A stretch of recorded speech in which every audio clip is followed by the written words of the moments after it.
Married to a Liar: How I Uncovered My Husband's Secret Family. I met Ryan when I was 24, fresh out of college and brimming with ambition. He was charming in a way that felt old-fashioned, opening doors, pulling out chairs, always attentive. It was hard not to be swept up in his quiet confidence and the way he made me feel like I was the center of his world. Within a year, we were married in a modest ceremony surrounded by friends and family. It felt like the beginning of a perfect story. From the start, our life together was marked by a sense of unity. We shared dreams of building a future, buying a house, and starting a family. But as the years passed, the last part began to weigh on me. Month after month, then year after year, we tried to have children. Doctors assured us that nothing was wrong, yet every negative test felt like a tiny fracture in our otherwise solid foundation. Ryan always comforted me, telling me we had time, but his reassurances started to feel hollow. Ryan's job as a project manager required frequent travel. At first, I didn't mind. He'd bring back small souvenirs, photos of places he'd been, and stories of the people he worked with. But over time, the trips grew longer, more frequent, and less detailed in his retellings. He stopped bringing back mementos. Instead, he'd return home exhausted, his phone glued to his hand, claiming work had been especially stressful. I wanted to believe him. I needed to believe him. The first cracks in my trust appeared during a routine moment. I had borrowed his laptop to look up a recipe, and a notification popped up for an email from a woman named Claire. The subject line was mundane, something about schedules, but the familiarity of her name in his inbox unsettled me. When I asked him later who Claire was, he laughed it off, saying she was just a colleague helping with logistics on a project. His answer felt rehearsed. Doubts began to creep in, uninvited but persistent. Ryan's phone was always locked, his password suddenly changed. He started taking calls in the garage or stepping outside when his phone buzzed. On nights when he was home, he seemed distracted, scrolling endlessly or typing out messages with a furrowed brow. When I asked if everything was okay, he would sigh heavily and tell me work was just a lot right now. I wanted to trust him, but trust began to feel like a luxury I couldn't afford. The turning point came when Ryan's trips started to follow a pattern.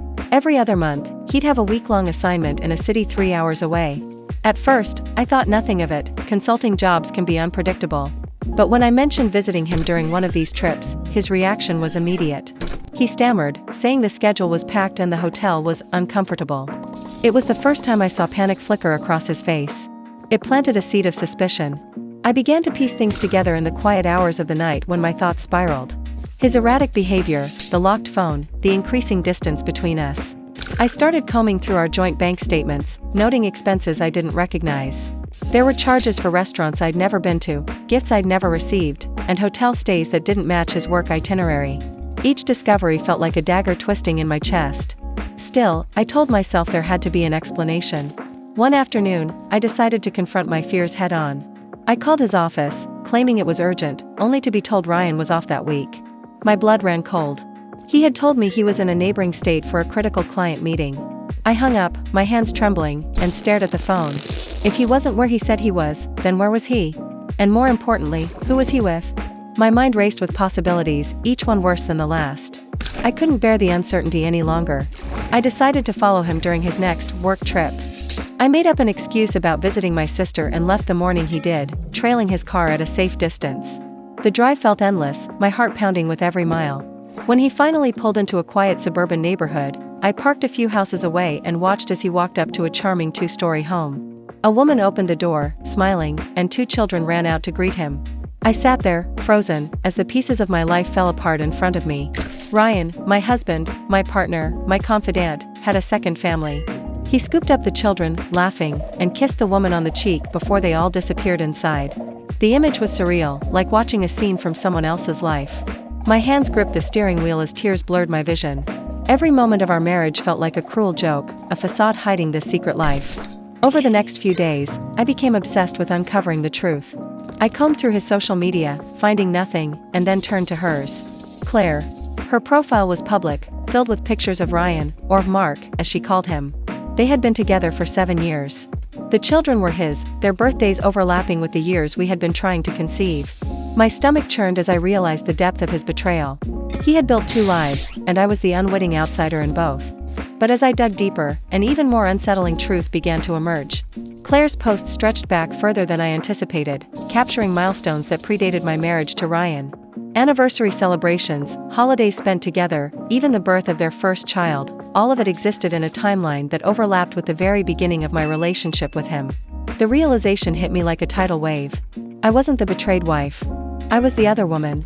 Every memory I had of our life together warped under the weight of this discovery. Ryan's elaborate lies, the frequent trips, the lack of connection to my family and friends, it all made sense now. I was the secret, the interloper in a marriage that had existed long before I met him. I thought back to the early days of our relationship, the vague answers about his past, the rushed timeline of our engagement. He hadn't built two lives. He had only extended the one he already had. I couldn't stomach the thought of confronting him just yet. I needed to process the enormity of what I'd uncovered. How could I have been so blind? So willing to ignore the warning signs? I scoured every piece of evidence again, hoping to find some contradiction, some detail that would prove I was wrong. But the truth was undeniable. Ryan had used me to fill a void in his life, to escape the responsibilities of his real family.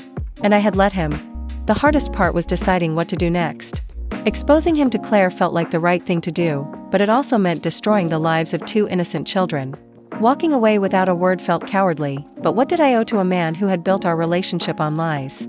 I stared at my phone, the screenshots and photos stored in a folder marked Truth, debating whether to send them to her. My anger screamed for justice, but my heart ached for the family he would leave shattered in the aftermath. I decided I wouldn't let him walk away unscathed. I couldn't fix the damage he'd done to my life, but I could make sure he faced the consequences of his deceit. I began with small steps. I compiled every bit of evidence I had, photos, bank statements, messages, and Claire's posts, and made copies. I wanted to ensure I had proof no matter what he tried to deny. Then, I reached out to a lawyer, seeking advice on how to protect myself legally. With the lawyer's guidance, I drafted a letter to Claire. It wasn't cruel or vindictive, it was factual. I included dates, timelines, and evidence, carefully explaining my side of the story. I apologized for the pain the truth would cause but emphasized that she deserved to know the man she called her husband was living a double life. Before sending it, I hesitated, questioning if I was doing the right thing.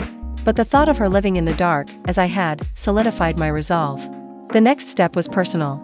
I confronted Ryan one evening when he returned from one of his trips. My heart pounded as I laid the evidence out on the table, piece by piece. His face shifted from confusion to shock to anger, but I stayed calm. He tried to deny it at first, spinning lies faster than I could refute them. But the weight of the proof was undeniable. When he realized he couldn't talk his way out of it, he shifted to pleading, begging me not to ruin his life. I let him plead. I let him panic. Ryan's desperation was almost pitiful. He swore it was all a mistake, that he had meant to leave Claire but couldn't because of the children. He painted himself as a man trapped by circumstance, as though I should feel sorry for him.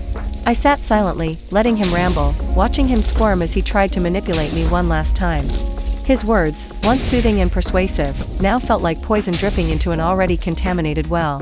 He didn't know I had already sent the letter to Claire. The letter had been mailed earlier that day, certified with a signature required.